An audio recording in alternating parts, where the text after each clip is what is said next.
47 साल की दुश्मनी, 12 दिन की जंग और वो सीक्रेट डील जो दुनिया बदल सकती है।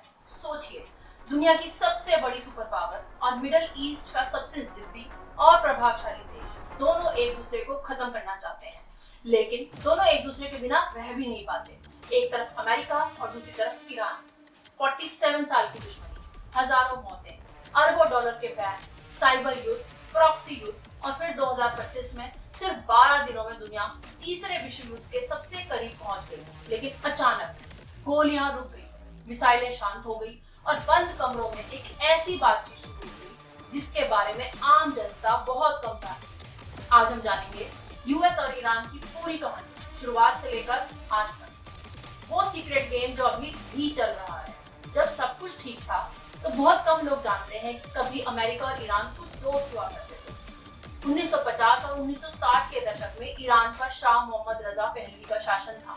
Mohammad Reza Pahlavi Shah America के सबसे करीबी सहयोगियों में से एक थे।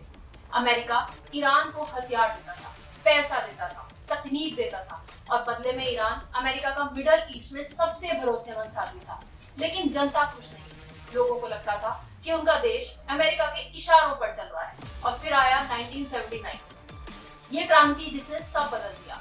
1979 में ईरान में इस्लामिक रिवॉल्यूशन हुई, शाह को देश होना पड़ा और सत्ता आई एक नए नेता के हाथ में, रुहुल्लाह खोमेनी। खोमेनी ने कहा, ईरान अब किसी सुपर पावर का गुलाम नहीं बनेगा। अमेरिका को ग्रेट शैतान कहा गया। इसके बाद सबसे बड़ा झटका लगा जब तेहरान में अमेरिका दूतावास पर कब्जा कर लिया। 52 अमेरिकी नागरिकों को 444 दिनों तक बंधक बनाया गया। यहीं से शुरू हुई है वह दुश्मनी जो आज तक खत्म नहीं हुई। छाया युद्ध का दौर। 1980 के दशक में अमेरिका और ईरान सीधे नहीं लड़ रहे थे, लेकिन दोनों एक दूसरों को नुकसान पहुंचा रहे थे। ईरान इराक वार शुरू हुई। अमेरिका ने इराक का समर्थन किया, ईरान ने इसे विश्वासघात माना। इसके बाद दोनों देशों ने मिडल ईस्ट में अपने अपने नेटवर्क बनाना शुरू कर दिए। यहीं से पैदा हुआ प्रॉक्सी वार, यानी आप खुद नहीं लड़ते, दूसरों के जरिए लड़ते हैं, जैसे कि Lebanon, Iraq, Syria, Yemen, gulf. Middle east धीरे धीरे एक विशाल शतरंज की बिसात बन गया। परमाणु कार्यक्रम का रहस्य क्या था? 1990 के दशक के बाद दुनिया का ध्यान ईरान के न्यूक्लियर प्रोग्राम पर गया। ईरान का कहना था, हमें बिजली चाहिए, ऊर्जा चाहिए, वैज्ञानिक विकास चाहिए। लेकिन अमेरिका और उसके सहयोगियों को शक था। उन्हें डर था कि ईरान परमाणु बम बनाना चाहता है। यहीं से शुरू हुआ असली संघर्ष। हर बार ईरान कहता रहा, हम बम नहीं बना रहे। हर बार पश्चिमी देश कहते रहे, हमें यकीन नहीं है। वह डील जिसने उम्मीद जगाई। 2015 में इतिहास बदलता दिखा।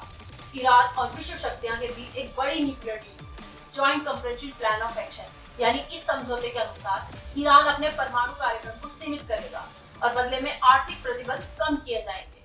दुनिया को लगा अब शांति आ जाएगी, लेकिन कहानी खत्म नहीं हुई थी। डील टूट गई।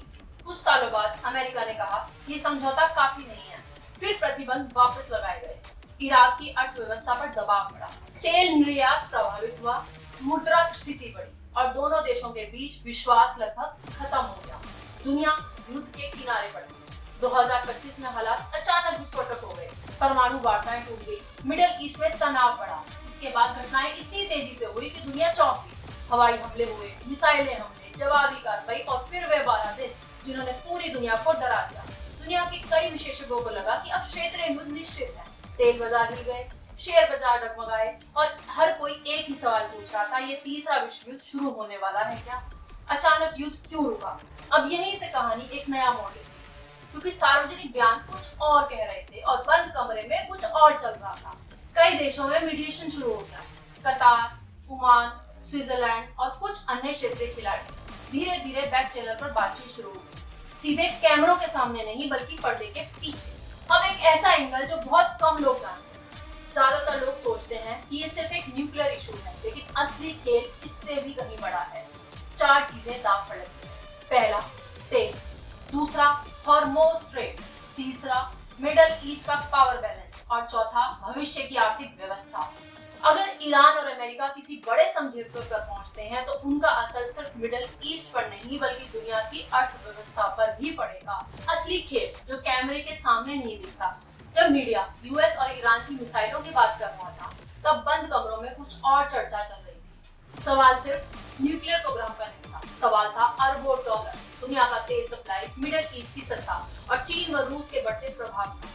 अब हम बात करेंगे उस खेल का, यानी ऑयल का। अगर दुनिया की सबसे महत्वपूर्ण जगह की सूची बनाई जाए तो स्ट्रेट ऑफ हॉर्मोन्स उनमें जरूर आएगा। स्ट्रेट ऑफ हॉर्मोन्स यानी दुनिया की समुद्री तेल व्यापार का सबसे बड़ा हिस्सा इसी रास्ते से होकर गुजरता है। जब भी ईरान और अमेरिका में तनाव बढ़ता है, सबसे पहले तेल की कीमतें प्रतिक्रिया देती हैं। क्यों? क्योंकि निवेशकों को डर होता है कहीं हार्मोन्स बंद ना हो जाए। विश्लेषकों का मानना है कि हाल की बातचीत में सिर्फ परमाणु कार्यक्रम नहीं बल्कि इस समुद्री मार्ग की सुरक्षा भी एक बड़ा मुद्दा रही है। सैंक्शंस का असली प्रभाव, यानी मीडिया अक्सर कहता है कि अमेरिका ने ईरान पर सैंक्शंस लगाए, लेकिन इसका मतलब क्या है? इसका मतलब है ईरान का अंतर्राष्ट्रीय बैंकिंग सिस्टम तक सीमित पहुंच, तेल बेचने में मुश्किलें, विदेशी निवेश की कमी और वैश्विक व्यापार में बाधाएं। ईरान की तरफ से सबसे बड़ी मांग लंबे समय ये रही है, अगर हम परमाणु कार्यक्रम पर समझौता करें तो बदले में हमें आर्थिक राहत। अब न्यूक्लियर प्रोग्राम का असली डर क्या है?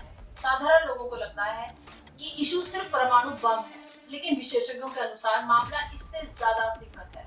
सवाल ये नहीं है कि ईरान आज तक बम बना रहा है, नहीं। सवाल ये है कि अगर वह चाहे तो कितनी जल्दी बना सके। इसी को कई विश्लेषक ब्रेकडाउन टाइम कहते हैं, यानी निर्णय लेने से पर्याप्त सामग्री तैयार करने तक का समय। यही वह बिंदु है जिस पर सबसे ज्यादा बहस है। अब आया चाइना फैक्टर, यानी ये वह हिस्सा है जिसके बारे में आम चैनल कम बात करते हैं। अमेरिका की चिंता सिर्फ ईरान नहीं है, अमेरिका की चिंता है ईरान, चाइना और रशिया का बढ़ता सहयोग। यानी ईरान और चाइना ने ऊर्जा व्यापार और बुनियादी ढांचे में लंबे समय की साझेदारी बढ़ाई है। अगर ईरान पूरी तरह पश्चिम आर्थिक व्यवस्था से बाहर हो जाए तो वह और ज्यादा पूर्वी ब्लॉक की तरफ झुक सकता है। यही वजह है कि कुछ विशेषज्ञ मानते हैं कि वॉशिंगटन सिर्फ दबाव नहीं बल्कि सीमित संवाद भी बनाए रखना चाहता है। अब आया इजराइल फैक्टर, यानी मिडिल ईस्ट की राजनीति को समझना हो तो इजराइल को नजरअंदाज नहीं किया जा सकता। इजराइल लंबे समय से ईरान के परमाणु कार्यक्रम को अपनी सुरक्षा के लिए बड़ा खतरा मानता है। इसलिए कई बार ऐसा हुआ कि वॉशिंगटन और टेल अवीव की प्राथमिकताएं पूरी तरह सम्मान नहीं हुई। कुछ मौके पर अमेरिका बातचीत चाहता था जबकि इजराइल कड़ा रुख चाहता था। कुछ मौके पर दोनों एक दूसरे की दिशा में दिखाई दिए। अब गल्फ कंट्रीज क्या चाहते थे? एक दिलचस्प बात यह है कि गल्फ के कई देश खुला युद्ध नहीं चाहते। क्यों? क्योंकि युद्ध का सबसे आर्थिक नुकसान का असर उनके क्षेत्र को ही झेलना पड़ता है। तेल बाजार प्रभावित होता है, निवेश प्रभावित होता है, पर्यटन प्रभावित होते हैं।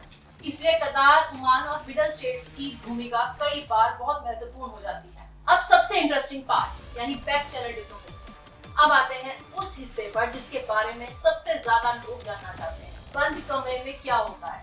सच्चाई ये है कि जनता को पूरी जानकारी कभी नहीं मिलती, लेकिन इतिहास बताता है कि सबसे बड़े देशों के बीच अक्सर बैक चैनल डिप्लोमेसी चलती है। यानी सार्वजनिक बयान कुछ और, निजी संदेश कुछ और, कैमरे के सामने कड़ा रुख, कमरों के अंदर समझौते की कोशिश। अब एक्सपर्ट्स क्या मानते हैं? कई राजनीतिक विशेषज्ञों का मानना है कि वर्तमान बातचीत पर 4 संभावित लक्ष्य हो सकते हैं। परमाणु गतिविधियों पर सीमित नियंत्रण, कुछ आर्थिक राहत, समुद्री मार्गों की सुरक्षा, क्षेत्रीय तनाव कम करने के लिए संचार तंत्र। लेकिन इनमें से कौन सी बातें अंतिम समझौते का हिस्सा बनी पर अभी स्पष्ट नहीं है। मीडिया में जो दिखता है वे अक्सर कहानी एक केवल छोटा सा हिस्सा होता है। मिसाइलें दिखाई देती हैं, प्रतिबंध दिखाई देते हैं, भाषण दिखाई देते हैं, लेकिन असली खेल कई बार उन कमरों में खेला जाता है जहां कैमरा मौजूद नहीं होता। और शायद इसी वजह से यूएस और ईरान की कहानी आज भी दुनिया में सबसे रहस्यमयी भू राजनीतिक लड़ाइयों में गिनी जाती है। और कई बार युद्ध के मुहाने तक पहुंचने के बाद आज भी अमेरिका और ईरान एक दूसरे पर भरोसा नहीं करते, लेकिन दोनों ये भी जानते हैं कि लगातार टकराव की कीमत बहुत बड़ी है।